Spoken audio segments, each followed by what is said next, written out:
तो एक देव आपलासा करून घ्या. परमार्थ करत असताना एकनिष्ठता असणं फार गरजेचं आहे. एकनिष्ठ असावं. आमचे संभाजी महाराज मेले, मरण आठवलं तरी डोळ्यातून पाणी येतं, पण काही थाटात मेले. ज्या आसूडानं मारला जायचा तो आसूड ताऱ्यांचा आणि खिळ्यांचा होता.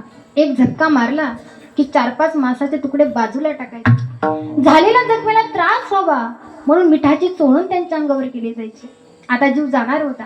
आता ती सळई नजरेत घुसणार होती. शेवटचा प्रश्न मुघलांनी संभाजीराजांना विचारला, संभा क्यों मरे? हमारी एक बात मान लो, हम तुम्हें जिंदा छोड़ देंगे. काय ऐकायचे तुमचं? सिर्फ एक बात, हमारे धर्म का स्वीकार कर लो, हमारे नाम की जय जयकार करो. ऐकताच तळपायच्या मस्तकात गेले. कानात ताट केला, नजर वर केली, छाती फुगवली आणि सांगितलं, काय मारायचे ते मार, काय माझ्या अंगाची लहीलही करायची ते कर, पण जोपर्यंत अंगात रक्ताचा कण आहे, जोपर्यंत या श्वासात श्वास आहे, तोपर्यंत हात शिवबाजूला ठेवा. अरे तुझ्यासारख्या हलकट कुत्र्यासमोर नजर झुकवणार नाही.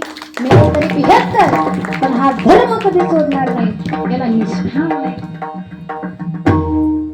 आपण सोमवार आला की महादेव, मंगळवार आला की, बुधवार आला की, गुरुवार आला की, हा काय परमार्थ आहे का? महाराज म्हणता आपुला तो एक, लक्ष देऊन कीर्तन आहे का? आपुला तो एक, बाबांना तो एक देव आपलासा करा. परमार्थ करत असताना एकनिष्ठ असावं. बरं का महिला वर्ग, दुनिया इकडची तिकडं होऊ द्या, फक्त आपला विश्वास कधी ढळू देऊ नका. मला माझ्या पांडुरंगावर 100% विश्वास आहे. आजपर्यंत त्यांना माझं कधीच वाटोळं केलं नाही आणि